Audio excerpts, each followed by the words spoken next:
I'm Kim Friends from Ventura Partners. We do, again, the whole gamut from feasibility analyses to project management and work almost exclusively with nonprofit property developers and owners. The title of our program is Planning for Suprises, which is a little bit of an oxymoron, but it's looking at the long-term sustainability of your project. So what we're trying to do is a little foreshadowing down the road. We have Mary Lucero Dorst from Ebalsi, who also has a great deal of experience in working with them. Ebalsi has probably one of the larger commercial portfolios of nonprofit housing developers. I think you all know Josh Simon, but if you don't, Josh is from Northern California Community Loan Fund and works with a very broad range of nonprofits on facilities issues, financing, and really the whole gamut for folks who are looking at owning, buying, developing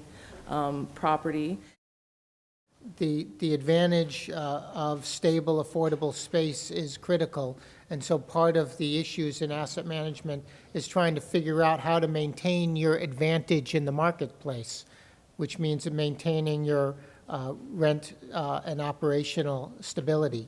The quality of the work environment is also critical, so figuring out how to maintain that, and efficient and effective shared space.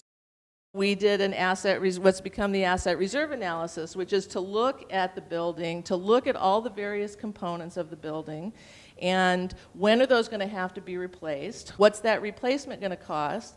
And then what's it going to cost over time? And in order to pay for those costs and not have to take it out of your operating budget from the building or from the organization, because neither one of those operating budgets can sustain what's going to be required for the capital replacement, this will help you anticipate what you need to put away in your capital replacement reserve.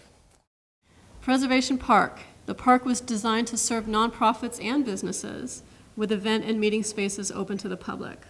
The city of Oakland acquired it in the 1990s, and in efforts to revitalize downtown and raise money to do so as incentives to other developers, decided to sell Preservation Park. Ebalsi, with a lot of help from Joshua Simon when he was my former colleague, put together Preservation Park Center, Inc.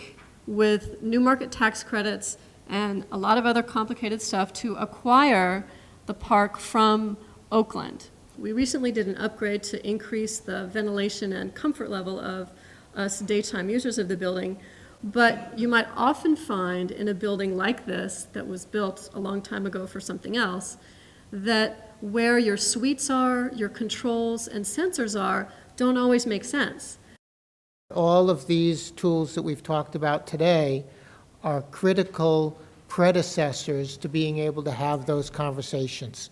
And if you have your ARA, if you have your management plan, then you have the tools to then take the next step and say, all right, now how do we need to finance this? How do we break down our needs into the pieces that different people can pay for?